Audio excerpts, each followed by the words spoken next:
Revelation was meant to be understood by its original audience. They didn't have to wait until modern newspapers to figure out the most important things that they needed to know. For example, in what language was Revelation originally written? Greek, English, Spanish, Portuguese, Korean, Chinese, Hausa? Well, it was written in Greek. It was written in the language that the seven churches of Asia Minor would understand. Now, to whom does the book explicitly claim to be written? 21st century North Americans, people who write on the book of Revelation for Zondervan, like Tim LaHaye, Hal Lindsey, and myself, although our interpretations don't go quite together too well.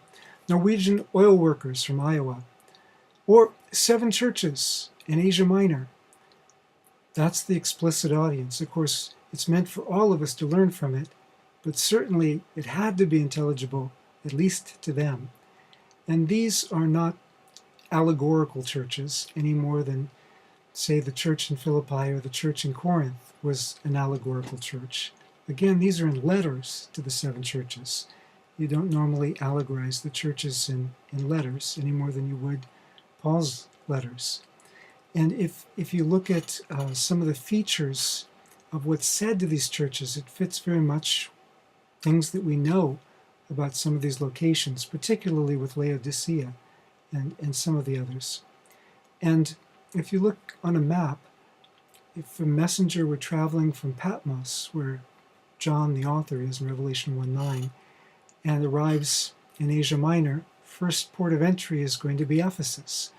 Traveling north, they come to Smyrna, then Pergamum, and so forth, making the rounds with an average distance of 30 to 45 miles between each of the churches. They're all in sequence. They don't zigzag all around. This is the practical sequence in which a messenger would deliver these.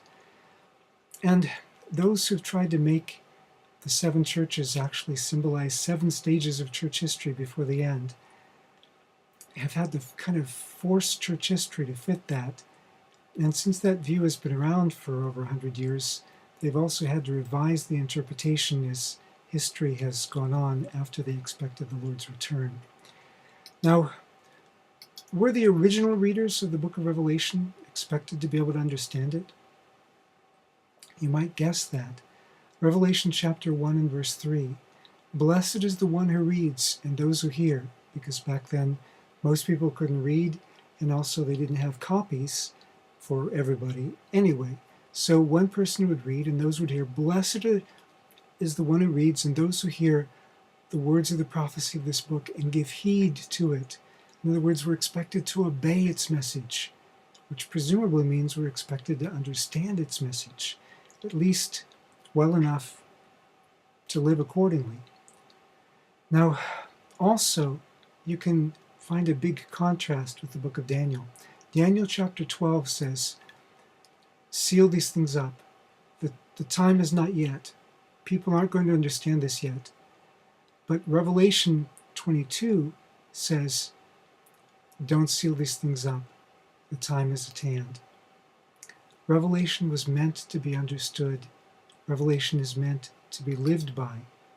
And for that reason, if we go back and understand some of the things that are hard for us to understand today, but would have made sense to the seven churches in Asia Minor who were reading it in Greek, who understood the culture that was being addressed, and who understood a lot of the Old Testament background that is sometimes lost on modern readers who don't pay as much attention to the Bible as they might. Revelation becomes a whole lot easier to understand and therefore to obey.